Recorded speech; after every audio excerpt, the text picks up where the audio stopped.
India आप तक समाचार, कड़वा लेकिन सच।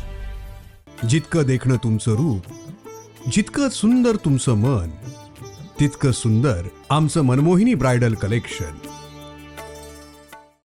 दिल्ली हाई कोर्ट ने मुगल सम्राट बहादुर शाह जफर द्वितीय के परपोते की विधवा की ओर से दायर उस याचिका को शुक्रवार 13 दिसंबर 2024 को खारिज कर दिया, जिसमें उन्होंने वैध उत्तराधिकारी होने के नाते खुद को राजधानी स्थित लाल किले का स्वामित्व प्रदान करने का अनुरोध किया था। कार्यवाहक मुख्य न्यायाधीश विभू बाखरू और जस्टिस तुषार राव गेडेला की पीठ ने हाई कोर्ट के एकल न्यायाधीश के दिसंबर 2021 के फैसले के खिलाफ सुल्ताना बेगम की अपील को खारिज कर दिया। 150 साल से ज्यादा साल बाद खटखटाया कोर्ट का दरवाजा। पीठ ने कहा, यह अपील 2.5 साल से ज्यादा की देरी के बाद दायर की गई है, जिसे माफ नहीं किया जा सकता।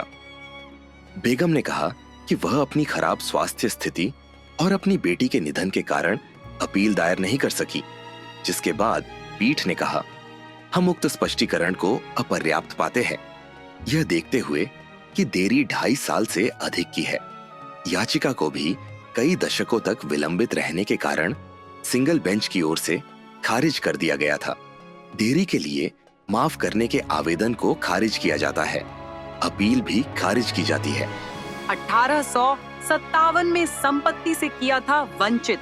सिंगल बेंच ने ब्रिटिश ईस्ट इंडिया कंपनी की ओर से अवैध रूप से कब्जे में लिए गए लाल किले पर स्वामित्व की मांग करने वाली बेगम की याचिका को 20 दिसंबर 2021 को यह कहते हुए खारिज कर दिया था कि 150 से अधिक वर्षों के बाद अदालत का दरवाजा खटखटाने में अत्यधिक देरी का कोई औचित्य नहीं है।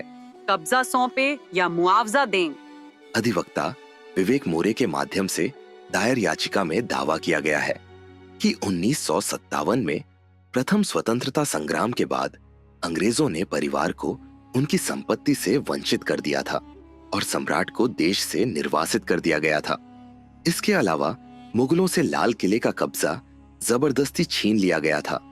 इसमें दावा किया गया है कि बेगम लाल किले की मालकिन है, क्योंकि उन्हें यह विरासत उनके पूर्वज बहादुर शाह जफर द्वितीय से मिली है।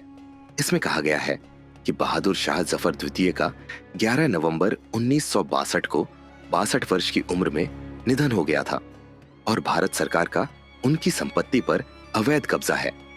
याचिका में केंद्र सरकार को यह निर्देश देने का अनुरोध किया गया है कि वह लाल किले का कब्जा याचिकाकर्ता को सौंप दे या फिर पर्याप्त मुआवजा दे।